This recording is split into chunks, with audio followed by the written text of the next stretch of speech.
Hey, this is Dr. Michael Cuthbertson at Physio Fit. Are you looking for some hip strengthening exercises to help improve your performance, to decrease hip and back pain? I've got some exercises that will do just that to get you moving better and feel better overall.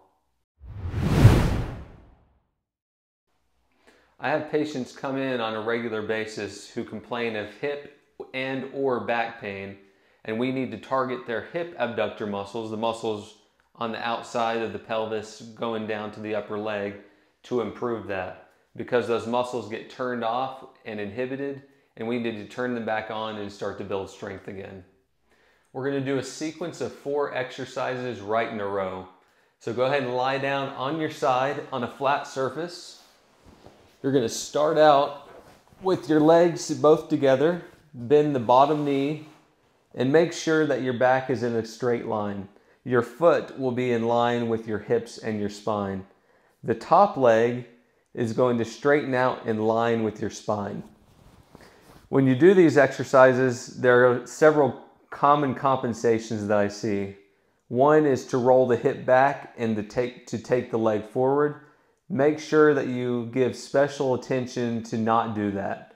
Otherwise, we're going to be targeting different muscles and not get the benefits of this exercise sequence. So bring the leg back in line with your spine, and the foot is going to be flexed with your toes coming toward your shin. To perform these exercises, the first one is pretty simple. It's what we call a hip abduction. You're going to lift the leg up, take it to the barrier, the motion will get tight, and then back down without touching the ground or the table in this case.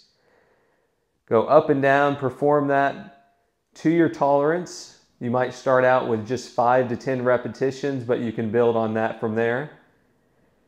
Transition directly to the next exercise, which will be to keep the upper leg exactly where it is and move the lower leg by bending your knee and taking your foot backwards and then straightening it out.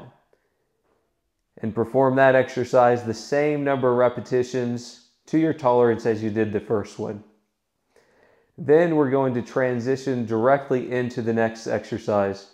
What you're going to do for this is you're going to rotate the entire leg in and out by turning your foot down and then turning your foot up. The last exercise, you're going to maintain the same position, remembering the whole time to keep the hip forward and the leg back. And you're going to do a circling motion with the legs, small circles in the backwards direction. And that will complete our exercise sequence. Make sure that you perform that on both sides.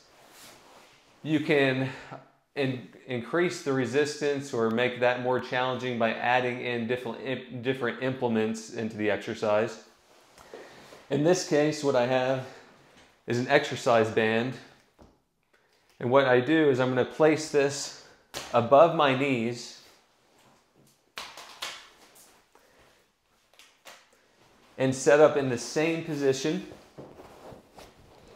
Bend the bottom knee, bring the top leg up, and then you go through that same sequence with added resistance and doing to your tolerance. You should note that the muscles on the back of the hip are doing most of the work. If you feel it on the front of the hip or somewhere else, you're probably compensating in a way that's not targeting those muscles that we're really trying to improve in this case. I hope you found these exercises helpful. These exercises can really become a staple of your regular exercise routine. If you did find them helpful, go ahead and leave us a comment, and remember to like and subscribe. Your potential is within reach.